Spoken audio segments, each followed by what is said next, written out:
আসসালামু আলাইকুম ওয়া রাহমাতুল্লাহি ওয়া বারাকাতুহু। নাহমাদুহু ওয়া নুসাল্লি আলা রাসূলিহিল কারীম আম্মা বা'দ। আল্লাহ পাক তার পবিত্র কোরআনুল কারীমে বিভিন্ন স্থানে দাম্ভিক ও অহংকারীদের জঘন্যতা ও ভয়াবহ পরিণতি সম্পর্কে উল্লেখ করেছেন। যেমন আল্লাহ সুবহানাহু ওয়া তাআলা পবিত্র কালামুল্লাহ শরীফে ইরশাদ করেছেন, সাআসরিফু আন আয়াতি আল্লাযীনা ইয়াতাকাব্বারুনা ফিল আরদি বিগাইরিল হক। অর্থাৎ আমি আমার নিদর্শনাবলী হতে সেই লোকদেরকে বিমুখ রাখব যারা দুনিয়ায় নাহক অহংকার করে। অর্থাৎ যারা দুনিয়াতে অহংকার, হিংসা বিদ্বেষ নিয়ে চলে, তাদেরকে আল্লাহ তাআলা নিদর্শনাবলী হতে বিমুখ করবে। আল্লাহ তাআলা পবিত্র কালামে পাকের অন্যত্র ঘোষণা করেছেন, কাযালিকা ইয়াতবাউল্লাহু আলা কুল্লি কলবিন মুতাকাব্বিরিন জাব্বার। অর্থাৎ আল্লাহ পাক এভাবেই সব দাম্ভিক অহংকারীর হৃদয়কে সিলমোহর করে দেন। সুতরাং যারা অহংকার এবং দাম্ভিকতা নিয়ে চলে, তাদের দাম্ভিকতার অহংকারের কারণে আল্লাহ তাআলা তাদের হৃদয়কে সিলমোহর দিয়ে দেন। আল্লাহ রাব্বুল আলামিন আরো বলেছেন, ওয়াস্তাফতাহু ওয়া খাবা কুল্লু জাব্বারিন আনিদ।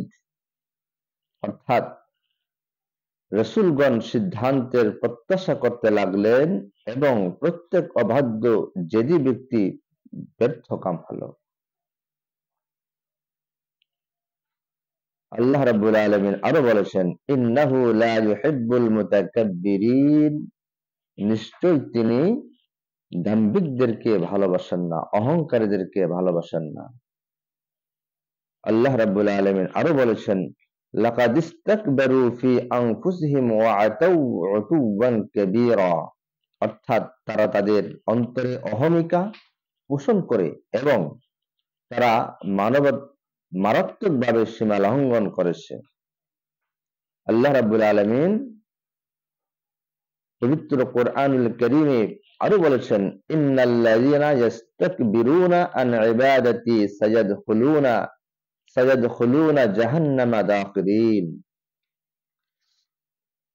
অর্থাৎ যারা দাম্ভিকতায় ও অহমিকায় আমার ইবাদত করতে ঘৃণাবোধ করে, শীঘ্রই তারা লাঞ্ছিত ও অপমানিত ভাবে দুজকে ঢুকতে বাধ্য হবে। সুতরাং দাম্ভিকতা, অহংকার তাদেরকে শেষ পর্যন্ত জাহান্নামে নিয়ে ছেড়ে দিবে। হুজুরে পাক সাল্লাল্লাহু আলাইহি ওয়াসাল্লাম ইরশাদ করেছেন, যার অন্তরে একটি শস্য দানা পরিমাণও অহমিকা বা অহংকার থাকবে, সে বেহেশতে প্রবেশ করবে না, এবং যার অন্তরে একটি শস্যের দানা পরিমাণও ঈমান রয়েছে, সে দুজুগী হবে না, সে জাহান্নামী হবে না। হযরতে আবু হুরায়রা রাদিয়াল্লাহু তাআলা আনহু বলেছেন, হুজুর পাক সাল্লাল্লাহু আলাইহি সাল্লাম ইরশাদ করেছেন যে আল্লাহ পাক হাদিসে কুদসিতে উল্লেখ করেছেন, আল কিবরিয়াউ রিদাই ওয়াল আজমাতু ইজারি ফামান নাযাআনি ওয়াহিদান মিনহুমা আলকাইতুহু ফি জাহান্নামা ওয়ালা উবালি। অর্থাৎ অহংকার আমার চাদর। আল্লাহ বলেছেন যে অহংকার আমার চাদর, মহত্ব ও বীরত্ব আমার পায়জামা। অতএব যে ব্যক্তি এ দুটোর যে কোনো একটি নিয়ে আমার সাথে কারাকারি করতে যাবে, নিঃসন্দেহে আমি তাকে দোজখে ছুঁড়ে ফেলবো।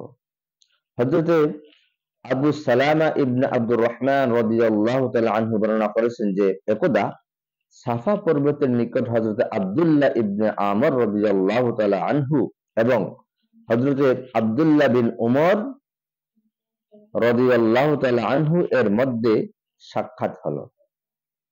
অতঃপর হযরত আব্দুল্লাহ ইবনে আমর রাদিয়াল্লাহু তাআলা আনহু বিদায় নিলেন এবং হযরতে আব্দুল্লাহ ইবনে উমর রাদিয়াল্লাহু তাআলা আনহু সেখানেই রয়ে গেলেন। তিনি তখন কাঁদতে শুরু করলেন।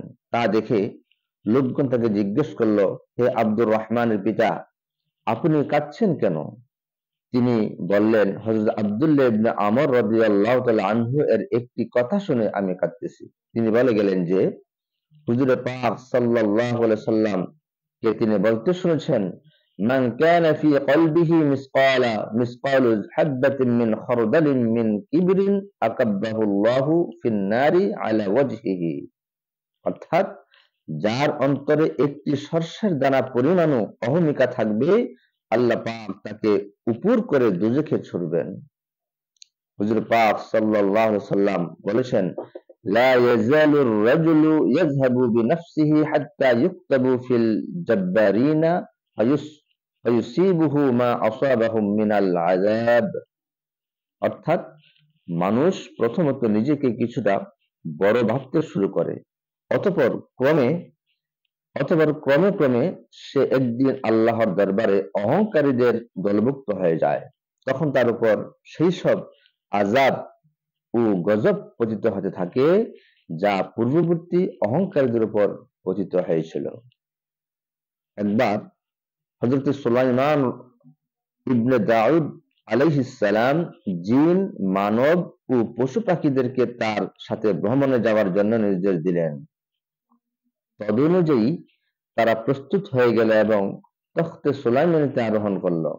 তাদের মধ্যে মানুষের সংখ্যা ছিল প্রায় 2 লাখ, জিনদের সংখ্যাও অনুরূপ। অতঃপর হযরত সুলাইমান আলাইহিস সালাতু ওয়াস সালাম এর তখ্ত শূন্য মণ্ডলে বহু ঊর্ধ্বে উঠে গেল। এমনকি হযরত সুলাইমান আলাইহিস সালাতু ওয়াস সালাম তার তখ্তে বসে আসমানের ফেরেশতাদের তাসবিহ তাহলিল পাঠের আওয়াজ শুনতে পেলেন।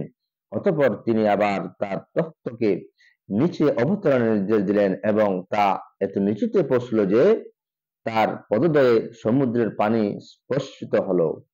এ সময় একটি অদৃশ্য আওয়াজ ভেসে আসলো, লাউ কানা ফি কলবি সাহিবিকুম মিসকালু যাররাতিন মিন কিবরিন লা খাসাফতু বিহি আবাদা লা খাসাফতু বিহি আদা মিম্মা রাফা'তুহু। অর্থাৎ সুলাইমানের অন্তরে যদি তিল পরিমাণ অহংকারও থাকতো, তবে আমি তাকে যত বেশি ঊর্ধ্বে তুলেছিলাম তার চেয়েও বহু নিচে তাকে ছুঁড়ে ফেলতাম।